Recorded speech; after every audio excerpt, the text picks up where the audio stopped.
guys, good morning. So nandito kami para sa aking monthly check-up at para na rin sa gamot kasi wala na akong vitamins. Naubos na yung aking vitamin D at yung ferrosulfate ko wala na. At saka sabi naman nila na after 1 month babalik ulit kami para sa check-up. Mini-measure nila yung tiyan na ganito. Ganon. Ayan, kami na. Papunta na ako sa loob. So, inaantay ko yung nurse. Bali, ini-measure nila. Gagamitan nila ng pang-measure na ganon. Hindi ko alam bakit kailangan i-measure yung tiyan. Para makita siguro kung gaano nakalaki yung baby sa loob. Antayin lang natin. Wala siya. Nasa labas yata. Tinawag ni Asis. So, ayan. So, ayan guys, balik tapos lang namin kumain at alauna dito kasi nga galing kami sa doktor at ngayon ay magha-harvest tayo ng patatas at mula. Ayan. Ipwesto natin yung ating camera at medyo mababa yung lagayan natin. Para maayos ang kuha. Ayan. Tingnan nyo, ang laki nito oh. Pupuntahan ko guys, no? Pakita ko sa inyo. Ito oh, ang laki.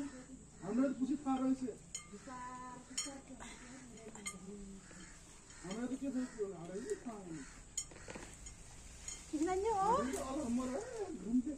Laki.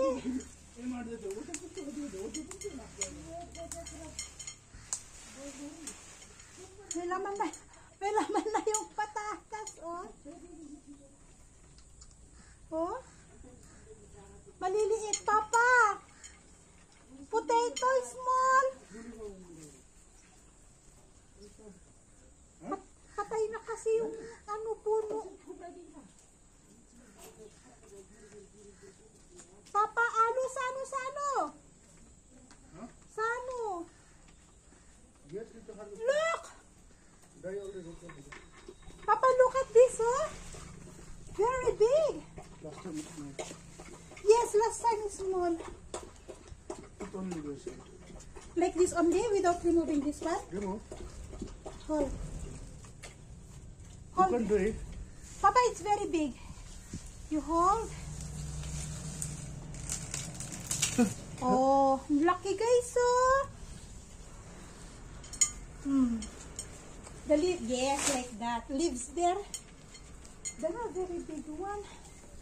Wait, I do not know where I will put the my camera. You stay there nga.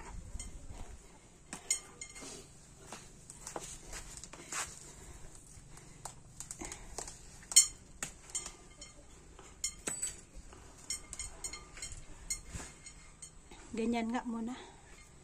Yan. Para maayos.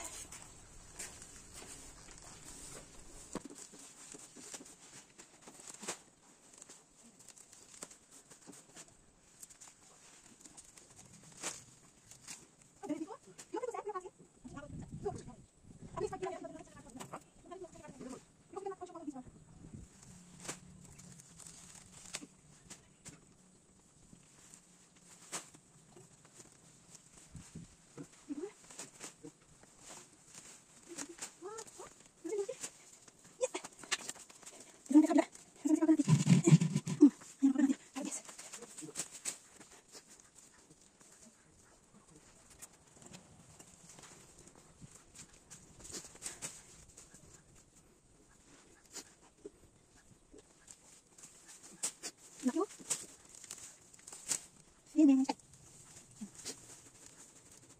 Dami. Oh, tapos na.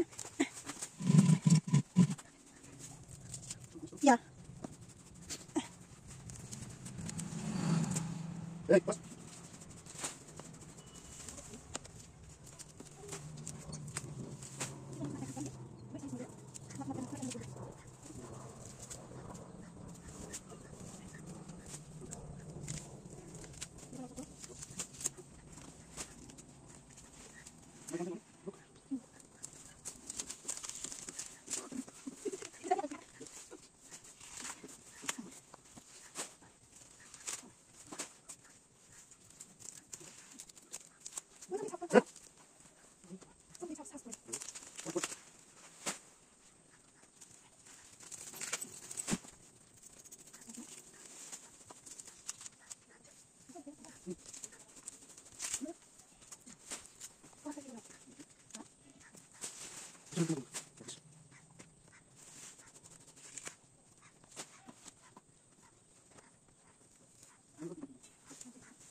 Tinigil namin guys kasi may pasahero si Asis.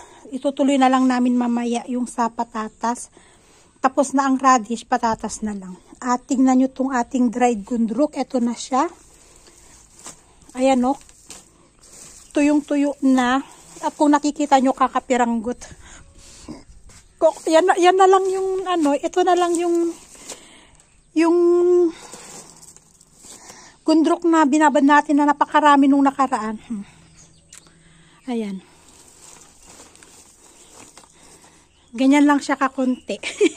Tingnan nyo.